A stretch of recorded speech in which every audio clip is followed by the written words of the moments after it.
We are continuing with our coverage from the New Orleans Investment Conference, and joining me now is Doug Casey, founder of Casey Research and the author of one of the greatest selling financial books of all time. Doug, thank you for being with me today. Thanks, Danielle. It's a pleasure to be here. So you came off a very entertaining panel right now alongside Mark Faber and Peter Schiff. Mark Skousen was chairing it.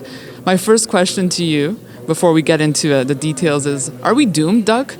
No, we're not doomed. As I pointed out, the future is not only going to be better than you can imagine, it's going to be better than you can imagine, because technology is going to keep compounding it on itself, and the average guy will, for his own benefit, keep producing and saving.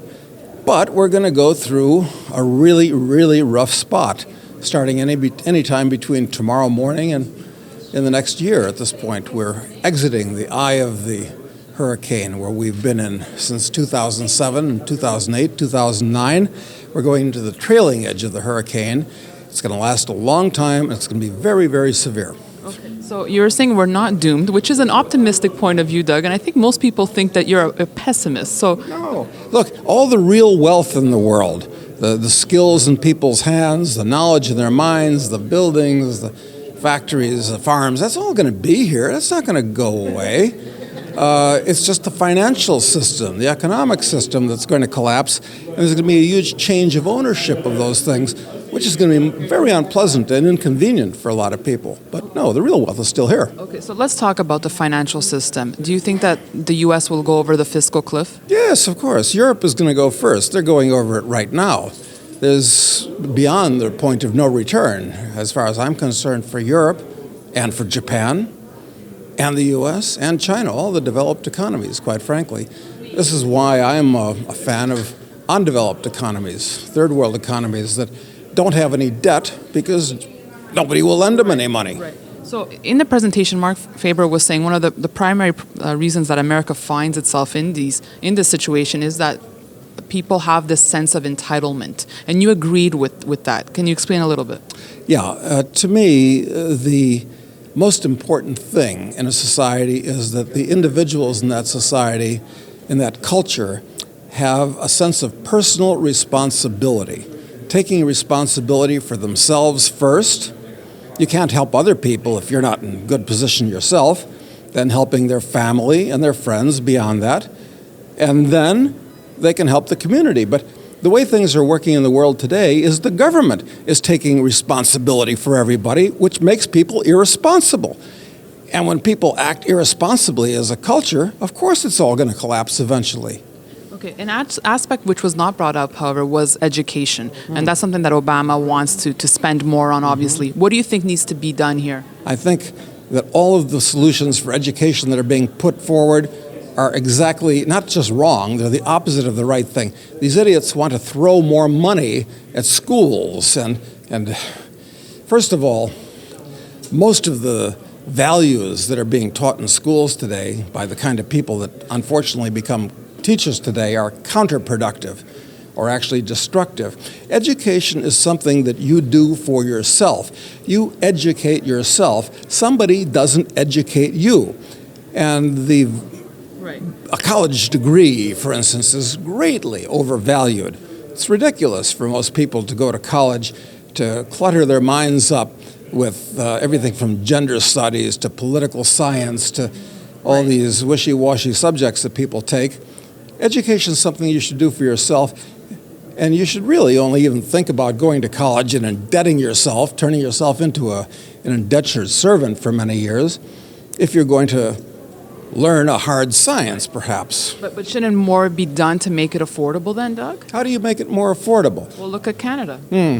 Well, I don't think that's a good example. I would say that the way education will become more affordable is by getting the government out of education, so that these schools, whether it be Harvard or online colleges, have to compete like any other businesses in the marketplace, which means they'll have to prove that they can deliver an excellent product at the lowest cost possible. But you still need the degree to get a job, even though you're saying... Not at our shop. Right, so you'll hire... We don't care when we hire people, whether they have a degree or not. What we care about is whether they have good character, number one, whether they're intelligent, diligent, hardworking, want to improve themselves, and I don't see how a degree, especially the kind of degrees people are getting today, has anything to do with any of that. If somebody comes to work for us and has an MBA, we look at them and say, what's going on in your head that you allocated another $100,000 in 2 years of your time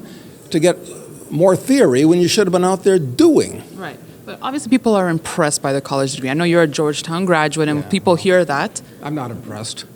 I'm not impressed, no. Frankly, most people that go to college spend the time drinking, chasing girls.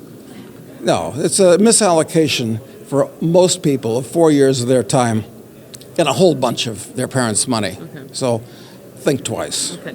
Let's get back to politics a second. Election around the corner. Whether Obama or Romney comes into power, what do you think is the first thing that needs to be done? Oh, it would be start abolishing laws. But these idiots are going to do just the opposite. They have these programs where they're going to pass more laws, of which there are hundreds of thousands of pages now. So it doesn't matter which one of them are elected. They're both collectivists, they're both statists. The only difference is the rhetoric that they use and which part of the mob they want to appeal to. So I don't know, and I really don't care which one wins. Although I think Obama's actually going to win. But I'm not a good political handicapper of American candidates. So let's bring this home, Doug, tie it all together and look at gold and the role it will play within this context. How do you see it positioned right now? Well, gold remains the only financial asset that's not simultaneously somebody else's liability. And all of these governments all over the world are printing up trillions of currency units, and they're accelerating the pace of doing so. So I think there's going to be a panic into gold. There's going to be a mania in gold. There's going to be a bubble in gold in the future. And even though, as we speak now, it's at 1,700 or something like that, it's no longer cheap. Right. But it's going a lot higher. Now, we're looking at the biggest economic upset since the Industrial Revolution. And gold, I'll say it again, it's the only financial asset that's not simultaneously somebody else's liability. And Doug, when you say higher, what are those numbers?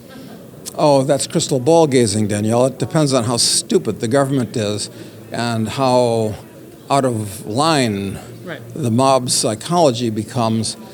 But by the time this comes to a peak, I wouldn't be surprised in real terms, today's dollars anyway, to see the equivalent of $5,000 per ounce. But of course, that may be 10 or 15, considering how badly they're going to inflate the currency. Guessing wildly. Doug Casey, thank you so much for your thoughts. My pleasure, Danielle. Thank you. And thanks for watching our coverage from the New Orleans Investment Conference. We'll have more for you on Kitco.com.